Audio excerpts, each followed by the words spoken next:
पत्थर के जमाने में इंसान ज्यादातर गारों में रहता था।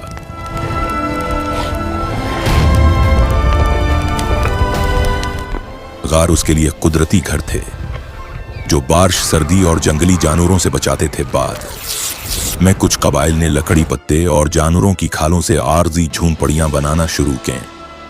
घर में कोई दरवाजा नहीं होता था, न खिड़कियां। जिंदगी का सबसे बड़ा सहारा कबीला था। हर शख्स जानता था कि अगर वो तन्हा हुआ तो जंगल के दरिंदे या भूख उसे खत्म कर देंगे। पत्थर के जमाने के लोग बुनियादी तौर पर शिकार और खुराक जमा करने वाले थे। मर्द शिकारी थे, वो नेज़े और पत्थर के हथियार लेकर निकलते और हरन, जंगली भैंस या खरगोश का शिकार करते। औरतें और बच्चे जंगल से फूल, जड़ें और बीरियां इकट्ठी करते। खाने का निजाम इज्तिमाई था। जो शिकार मिलता वो सब में तकसीम होता। भूख एक आम बीमारी थी, इसलिए कभी कभी लोग कई दिन बगैर गोश्त के सिर्फ फूलों और जड़ों पर गुजारा करते।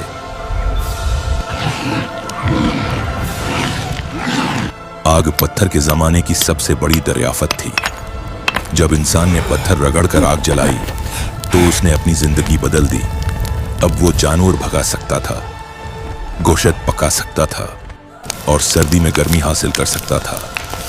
आग के गर्द बैठकर कहानियां सुनाने का सिलसिला भी उसी वक्त शुरू हुआ। यहीं से शायद इंसान ने इल्म और रिवायत को अगली नस्ल तक पहुंचाना सीखा।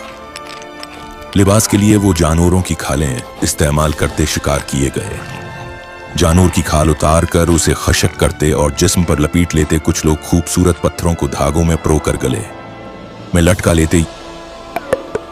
यह उनके जीवरात भी थे और शायद उनके नजदीक कोई जादुई ताकत रखते थे।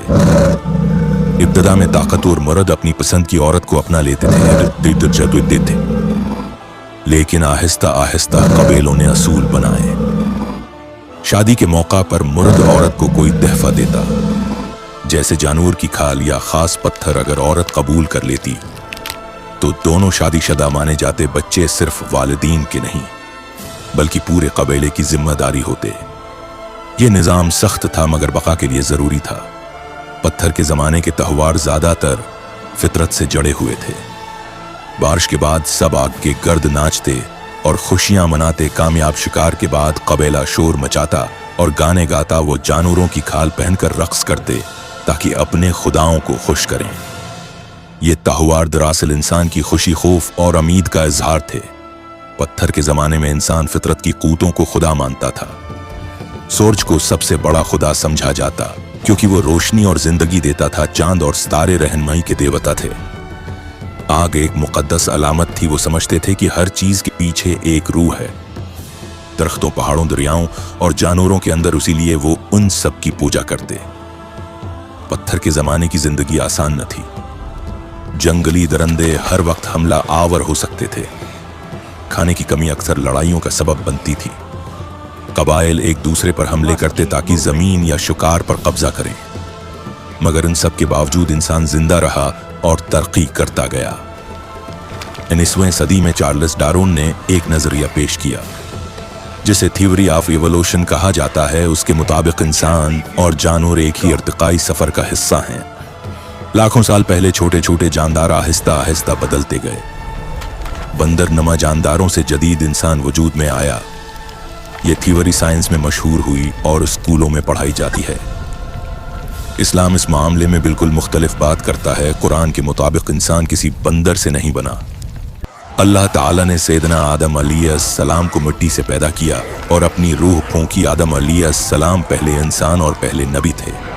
हव्वा अलैहिस्सलाम उनकी ज़ौजा बनाई गईं और उन दोनों से पूरी इंसानियत फैली। इस्लाम ये बताता है कि इंसान महज इर्तिका का नतीजा नहीं बल्कि अल्लाह की खास तख्लीक है।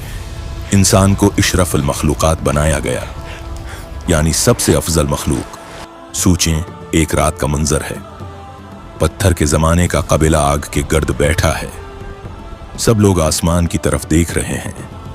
बजली कड़कती है तो वो खौफजदा हो जाते हैं और समझते हैं कि कोई देवता नाराज हो गया है। लेकिन हजारों साल बाद एक और रात है। मक्का की वादी में एक इंसान मोहम्मद लोगों को बता रहे हैं कि ना सूरज खुदा है, ना चांद असल खालिक, सिर्फ एक है अल्लाह जो सब पर गालिब है। ये वो लम्हा था जब इंसान के अकायद अंधेरे से रोशनी की तरफ आए। पत्थर के जमाने की जिंदगी सख्त और सादा थी,